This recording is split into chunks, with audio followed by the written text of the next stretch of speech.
Hello students, welcome to LEELA'S tutorial. So today we will discuss about sterilization using filters. In Plant Biotechnology, we have discussed about preparation of the media and what are the components. So before going for the culturing of the eggs plant, first we have to go for the sterilization of the media. So in last class we have discussed about sterilization of the media using autoclave. Right, so there we can sterilize all the compounds which are heat stable. That means the compounds are tolerant to the high temperatures. But what about heat labile compounds? So heat labile compounds must be sterilized using filters. Right, let us go into detail. See here, normally sterilization, how you define? Sterilization is a process of making any substance free from contaminants or microorganisms, right? So here you are making the compound free from any microorganism in this process. So in case of filter sterilization, you can see the sterilization is based on the size of the microorganism, right? So in previous all the cases of sterilization, there the size of the organism is not mattered. It is only either you are going to use moist heat or the dry heat. You are going to kill the microorganism, whether it is a bigger size or the smaller sized microorganism. Whereas here in filter sterilization, it is mainly based on the size of the microorganism, where less than 0.2 micron organism cannot be sterilized. If the microorganism is less than this size, which organism will be less than this size? Mostly your viruses and the mycoplasmas. If the organism or the contaminating organism is less than 0.2 micrometers, then you can't sterilize using this filter sterilization. Okay. Then next one is the microorganisms are removed in this process but not killed. Is it clear? In case of autoclaving or radiation method, right? By using radiations or autoclaving, here all the microorganisms will be killed. Whereas here in this case, the microorganisms are removed by using the filters but not killed. Right? So let us see what is the advantage of using this filter sterilization process. So first advantage is all the heat labile compounds can be sterilized. So heat labile compounds in plant biotechnology, we make use of certain proteins, amino acids, right? Otherwise we make use of coconut milk, right? Coconut water, tomato extract. So all these are sensitive to the heat. If you are going to autoclave them, what happens? If you are going to autoclave them, the proteins present in them will get denatured, or the compounds can lose their property. Okay, so here we doesn't want any compound to lose its property and must be sterilized. Right? In that case, all the heat labile compounds, that means heat sensitive compounds, can be sterilized using our filter sterilization apparatus. What is the second advantage?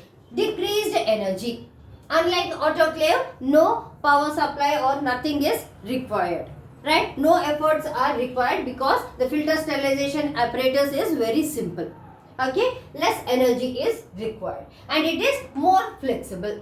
That means the flexibility here, the filters whatever you are using, right? It can be cellulose filter or asbestos filter, right? Any other compound filter, it can be reused.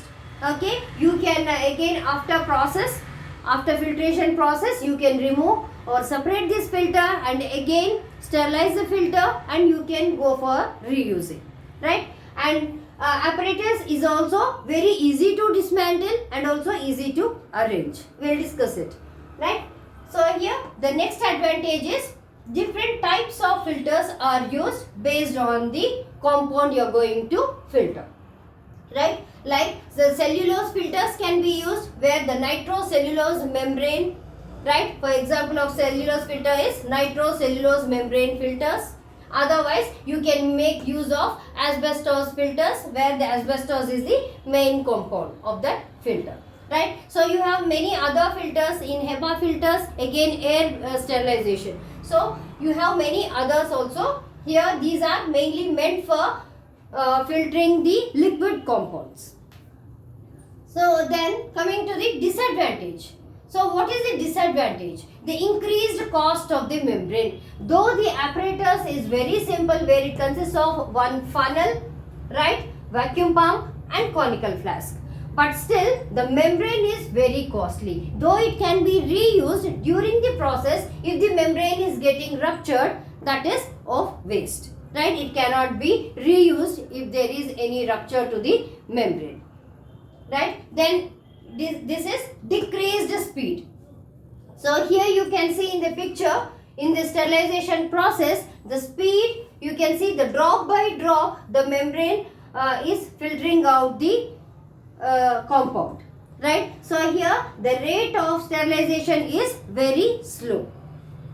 The last one is, it is not efficient than heat sterilization. So here again, in heat sterilization, your autoclaving process is in a bulk. You can sterilize at a time, you can sterilize more number of heat stable compounds. Whereas here in this, you can see it is drop by drop, and only you have the conical flask up to 1 liter.